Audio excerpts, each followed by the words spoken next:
మాతృదేవోభవ, పితృదేవోభవ, ఆచార్య దేవోభవ. ప్రజా కార్యక్రమానికి స్వాగతం. న్యూయార్క్, అమెరికా నుండి ఉషశ్రీ గారు, 52 ఏళ్ల వయస్సు, ఐటీ వృత్తిలో ఉన్నారు. వీరు అడుగుతున్నారు, గృహిణి ఈవిడ, అంటే ఐటీ వృత్తిగా ఉంటూ ఉన్న గృహిణి. గృహిణి అయ్యుండి 52 ఏళ్ల వయస్సు అయ్యండి, పక్కా వయస్సు చెప్పారంటే వారికి ముందు నమస్కారం. గురువు గారికి నమస్కారం. కుటుంబంలో శాంతి సత్సంబంధాలు వర్ధిల్లాలంటే, తోబుట్టువులంతా కలిసిమెలిసి ఉండాలంటే ఏం చేయాలి? ఆచరణాత్మకమైన సూత్రాలు తెలుపగలరు? చాలా మంచి మాట చెప్పారు. అది ముందు ఈ నిజాయితీ ఉంది, ఉన్నది ఉన్నట్టు మనం అంగీకరించడం. వయస్సు అయినా సరే, శారీరక సౌందర్యమైనా సరే, ఐశ్వర్యమైనా సరే, ఉద్యోగమైనా సరే, తెలివితేటలైనా సరే, నాకు ఇది ఉంది ఇది లేదు అని స్పష్టంగా ముందు మనకి మనం చెప్పుకొని అంగీకరించాలి. నిజమే, నాకు ఈ లోపం ఉంది, నేను సవరించుకుంటాను. నాకు ఐశ్వర్యం లేదు, అయితే ఏమి, నాకు వేరే ఓ గుణం ఉంది, చాలు. ఈ మెహర్బానీ వద్దు. ముందు లోపం. కుటుంబం తోబుట్టువులు అంతా కలిసి ఉండాలంటున్నారు కదా, ఆచరణాత్మక సూత్రాలు చెప్పమన్నారు. 4 చెబుదాం, ఒకటైనా చేస్తారు. ముందు ఉమ్మడి కుటుంబాలు, తోబుట్టువులు లేదా తోడుకోడళ్ళు కలిసి ఉండాలంటే సర్దుకోవడం అలవాటు చేసుకో. అది ఇప్పుడు పెద్ద నేరం. అది ఎందుకు సర్దుకోవాలి? నేనే ఎందుకు రాజీ పడాలి, నేనే ఎందుకు సర్దుకోవాలి? నేనే అనే బదులు నేను ఎందుకు సర్దుకోకూడదు మాటలోనే ఉంది. అది ఇప్పుడు సంసారమైనా సరే, ఇల్లు అయినా సరే సర్దుకుంటేనే బాగుంటుంది. ఇల్లు సర్దుకుంటేనే కదా బాగుండేది. ఎక్కడెక్కడ వస్తువులు చంద్రబందరగా ఉంటే బాగుండదు కదా. సంసారమైనా అంతే. అక్కడ సర్దుకోవడం వస్తువులు సర్దుకోవడం కాదు, మనస్సును సర్దుకోవడం. మనకి వ్యతిరేకమైనది జరిగినా, మనం చెప్పింది చేయకపోయినా కూడా పర్వాలేదు, రేపు ఎప్పుడో అర్థం చేసుకుంటారు, ఏముంది దీనికి. ఇది సర్దుకోవడం. లేకుండా ఎందుకు నడవదు, అస్తమానం ఆవిడ చెప్పినట్టే నడవాలా, నేను చెప్పినట్టు. ఈ ఆవిడ నేను అనే 2 భావాలు ఉన్నాక అది సర్దుకోవడం కుదరదు. ఈ భావాలు పోవాలంటే ఆ తోబుట్టువు అనే మాట చాలా ముఖ్యం. ఆవిడ వాడినందుకు నేను సంతోషిస్తాను. తోబుట్టువులు కలిసి ఉండాలంటున్నారు మీరు. యావత్ భారతదేశము కలిసి ఉండాలని ఎందుకు అనట్లేదు? అది పాయింట్. అది సాధ్యం కాదు, కష్టం అంట. ఇది కూడా సాధ్యం కాదు. ఇది సాధ్యమైతే అది సాధ్యం అవుతుంది.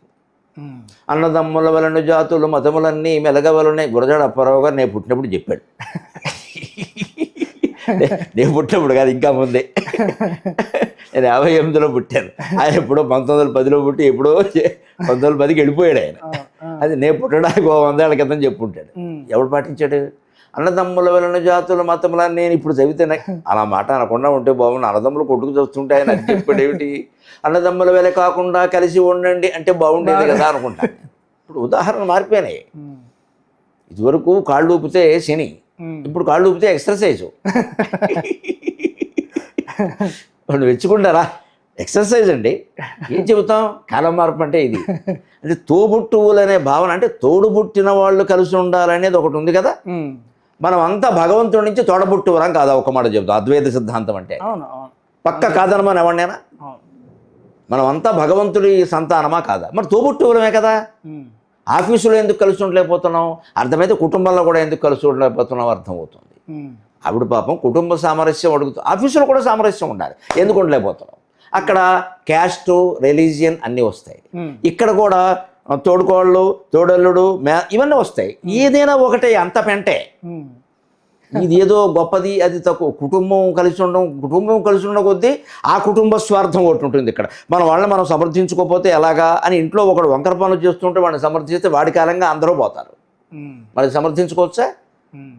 అంచేత కుటుంబ సమైక్యత ఉండాలంటే ముందు ఈ 4, 5, 6 ఎవరైనా ఉండే వారి కోసం మనం సర్దుకుందాం. నేను ముఖ్యం కాదు, వారు. రెండోది స్వార్థ త్యాగం. అంటే ఏదైనా టిఫిన్ ఏం చేయాలి, నేను ఏదైనా తింటాను, నాకు పర్వాలేదు, ఇలా ఎంతమంది ఉంటారో ఉండమని వెంటనే పరిష్కరించు. అందులో మళ్ళీ 100 నేను వరిని ఒక తిన్ను, నేను గోధుమను ఒక తిన్ను, నేను బన్సీరవ్వ తిన్ను, నేను మనుషుల్ని తప్ప ఎవరిని తినను. ఎలా నడుస్తుంది ఇది? ఇంతమందికి ఇన్ని ఎలా చేస్తారు? ఏదైనా చేయండి తింటాను. రమణ మహర్షిని అందరూ ఆరాధిస్తారు, ఆయన చెప్పింది ఒకటి చేయరు.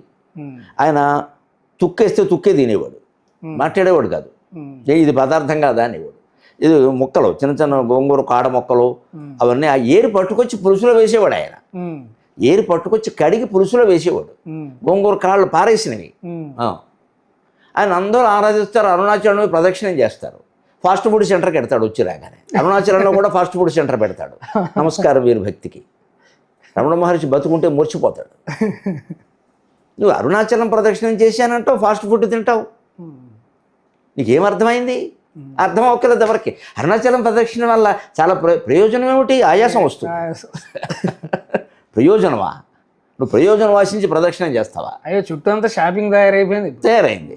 మరి ఎందుకని వీళ్ళు అందరూ వస్తున్నారు కాబట్టి. ఇంక రమణ మహర్షి ఎక్కడ ఉన్నాడు? అక్కడ రమణీయ మహర్షులే ఉంటారు. ఏం చెబుతున్నారు? ఏం చేస్తున్నాం మనం? ఈ తోబుట్టువులనే భావన విస్తృతం కావాలంటే స్వార్థం వదిలి. స్వార్థం అంటే దేహపరమైన స్వార్థం. నిజానికి ఆత్మపరమైన స్వార్థం అంటే చాలా గొప్పది. అంటే తెలియదుగా మనకి, దేహం అనుకుంటున్నాం.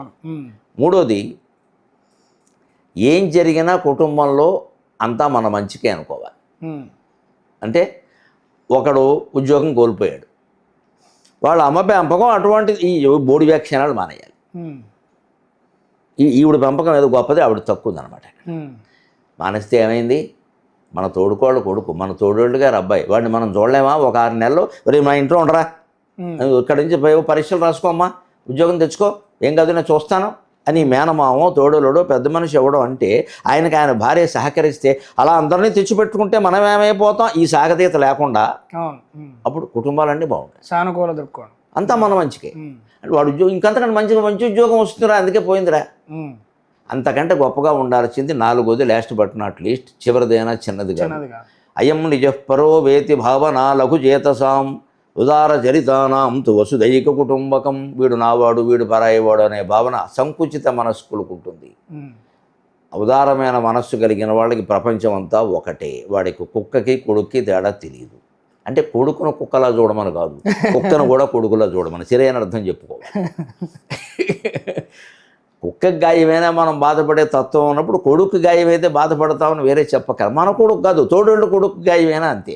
వెంటనే మనం బయలుదేరామనుకో, బండి వేసుకున్నారా తీసుకెళ్దామని, ఆ తోడేళ్ళు మా తోడేళ్ళు సమానించ ఉండబట్టి ఆయన తీసుకెళ్ళాడండి అనగానే వెంటనే ఆయన చేస్తాడు. మనకు కష్టం వచ్చినప్పుడు మనం అందరికీ చేస్తున్నాం, మనకు ఎవరు చేస్తున్నారు? ఈ సాగతీత వ్యాఖ్యానాలు ఎప్పుడు ఆగిపోతాయో అప్పుడు భారతదేశం మొత్తం కృతయుగం అయిపోతుంది అన్నమాట. ఈ సాగతీత వ్యాఖ్యానాలే నాకు మంట. అసలు వ్యాఖ్యానం ఎందుకు చేస్తారు? వ్యవహారం నడిపించకుండా. అది ఈ 4 పాటించమని హాయిగా ఉంటుంది. అద్భుతం. రాజీ పడడం అంటే సర్దుకోగలగటం, నిస్వార్థంగా ఉండగలగటం, అంతా మన మంచికే అనుకుంటూ సానుకూల దృక్కోణాన్ని కలిగి ఉండడం, అలాగే వసుధైక కుటుంబకం అనే భావనతో ఆధ్యాత్మిక భావనను కలిగి ఉండడం, ఈ 4 ఉంటే గనక ఇంతకు మించిన ఆచరణాత్మకమైన సూత్రాలు కుటుంబ జీవన విధానానికి అవసరం లేదు అనేది నాన్నగారి మాట. ఇంకో మాట చెబుతాను, ఈ 4 ఉంటే ఆఫ్రికా, అమెరికా, ఆస్ట్రేలియా, భారతదేశం కూడా కలిసి ఉండొచ్చు.